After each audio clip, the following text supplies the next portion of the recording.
Well, folks, this one is quite the doozy, and that's sugarcoating it. Well, I think a lot of you are already familiar with Stanley Kubrick, and I have already covered some of his movies already because I've already been shown some of his films, but I think it's pretty safe to say that the one that I'm about to talk about probably the strangest out of all the films he has ever made, and that is really saying something. It's certainly the most unfathomable thing that I have ever seen in cinema history. That is to say, unfathomable but simultaneously really, really good. And it's going to be difficult to think of something to say about this film that hasn't already been said. I notice that's a bit of a recurring theme with a lot of the films that have been picked for me to review on this channel. So, let's see what information I can provide in terms of my opinions on the 1968 Phantasmagorical Fest 2001, A Space Odyssey. So the best way I can talk about the film is that, well, there's not really that much of a coherent story to it. It's more about speculation. If anything, that's basically all it is. Speculation about human nature and just how it happens to connect to advancements in space technology. At least, that's how much that's revealed in this film, in terms of story. Well, actually, that's not true. There is a bit more to it than that. If anything, the film has 4 different segments, and all have to do with something or other.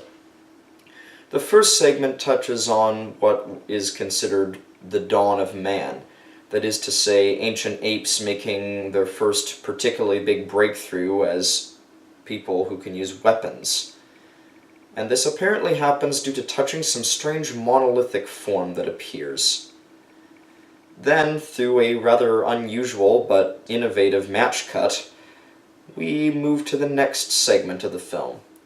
This one shows the advancements of space technology as speculated in the 1960s about how far it would go by the year 2000. And by this point, there's a lot of surprising innovations in science that actually, even to this day, are pretty plausible, though the majority of them have not been realized, with a couple exceptions.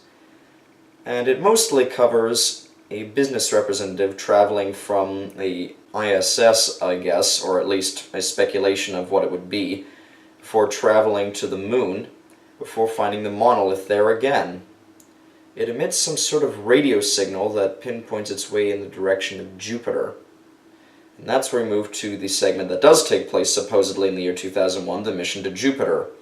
And this is, I think, the one that most people seem to recall as far as trying to speculate what the story of the film is. It covers 2 astronauts traveling on the mission to Jupiter and their relationship with the super-intelligent computer HAL 9000, which is still one of the most chilling performances ever put to film.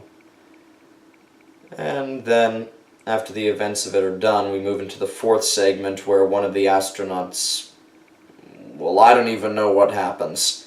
I do have a theory, but it's only a theory. Though, to be fair, that is exactly what Stanley Kubrick wanted it to be. He wanted it to be open for as many interpretations as possible and never revealed what the purpose of the final 25 minutes of the film were.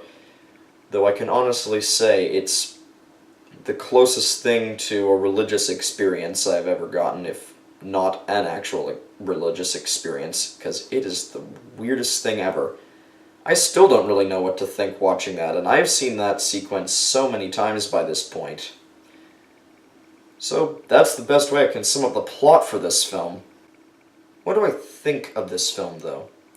Well, I do think it's a very surprisingly well thought out film, and it actually holds up incredibly well after being around for almost 50 years by the point that I'm making this.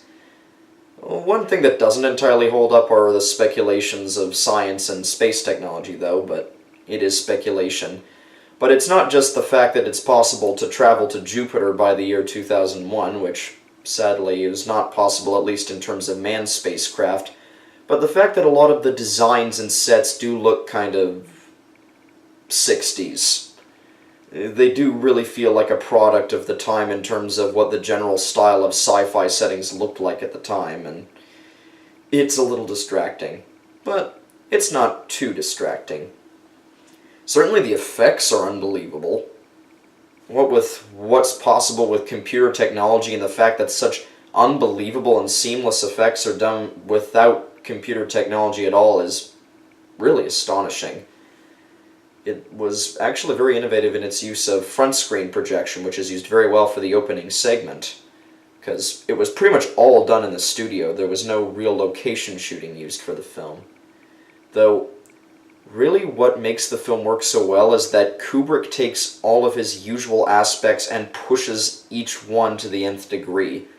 Kubrick specializes in portraying the worst of humanity, but not in a way that represents evil so much as a way that represents how dehumanized that we become when we create more advantageous things for ourselves to do the work for us. For example, the HAL 9000 computer has more emotion than the two astronauts on the ship. In fact, it's really terrifying how this computer has that reassuring, calm, almost fatherly voice, and the two astronauts are rather calculated. It's certainly a rather interesting vice versa that Kubrick really liked to do, but in this case it's taken to that level by giving the computer an extreme personality that's so distinct, and his actions are part of what makes him a really terrifying character. Another aspect is the pacing. Now, Kubrick's films are known for being very slowly and deliberatively paced, with very, very few edits. A lot of very long shots that continue for a very long time, with a lot of moments where it feels like there should be a change of focus, but it just keeps sticking to that one type of focus, and it gets really uncomfortable after a while.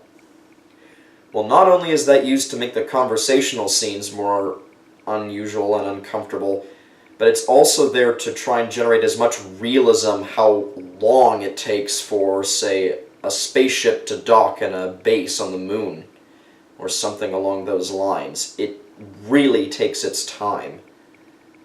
Another interesting aspect of Kubrick, there's not a lot of underscoring in his movies.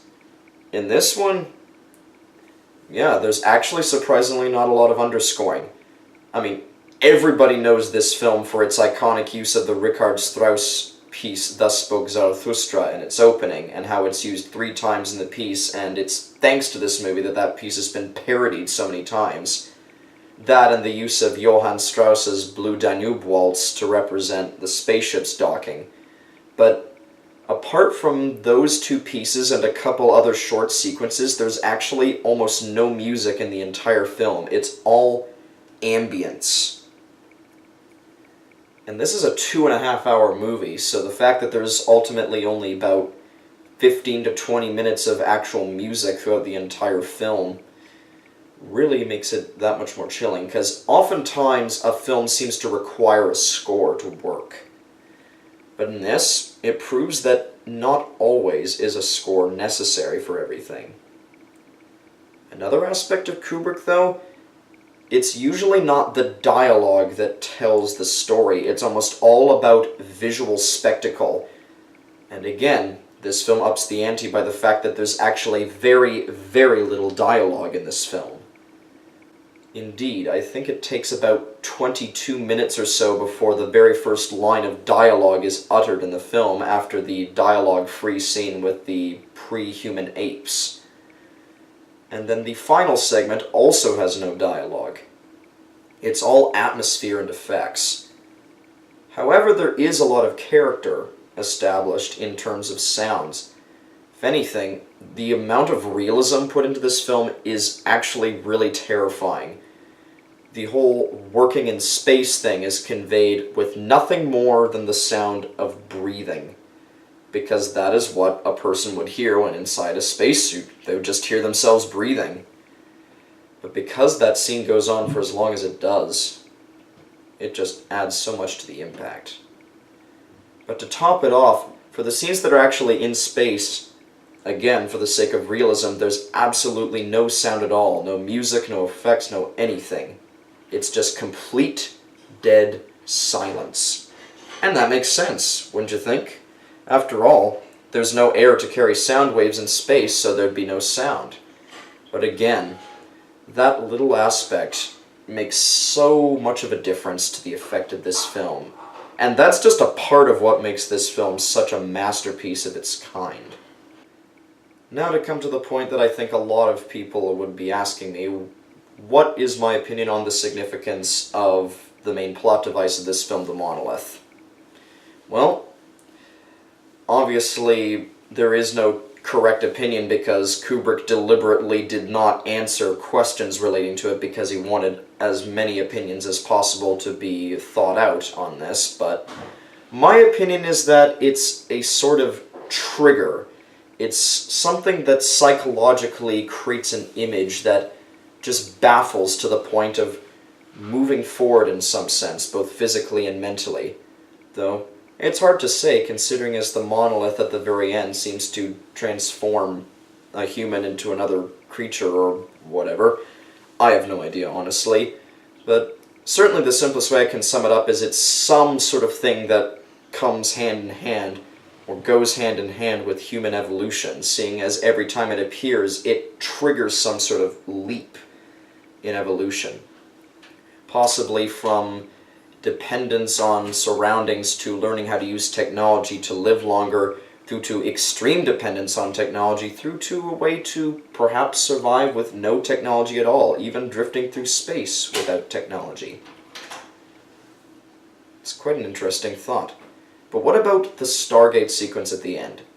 Well, again, no true correct answer, but the best answer I can think of, to my mind, is that the Stargate represents a man happening to reach the exact point necessary to travel through a rip in the time-space continuum. Possibly the monolith aligning with Jupiter and its moons could have triggered some sort of a tear in the fabric of time, and what happened was the space pod he was in just happened to be right in the path of the rip and traveled right through it, and what he was seeing were flashes of alternate dimensions, but only traveling between them, only seeing them part-formed to his mind, before ending up in perhaps some sort of interdimensional place. But again, that's just speculation, and I'm totally open to disagreement on those thoughts. Hey, think of as many creative ideas as you want, after all. It's what Kubrick wanted. We should continue to respect him. He was one of the most unusual filmmakers of all time, and yet there's no denying how much of an impact he's made. Certainly, this is one of the most unusual films I've ever seen. It's hard to say how recommendable this is, because technically speaking, like with most Kubrick films, it's kind of hard to watch more than once because it's very disturbing in many ways. But at the same time, I would say that this is a film that's at least worth a view, because it doesn't seem right to not take a look at this and try and create your own opinion. So, on the worth meter, this does get a worth owning, but don't expect to be watching it on multiple occasions several times in a row. And this is a 5 out of 5 movie for me, like with anything from Kubrick. Thanks for your time. Wait, was I just using clips from the film?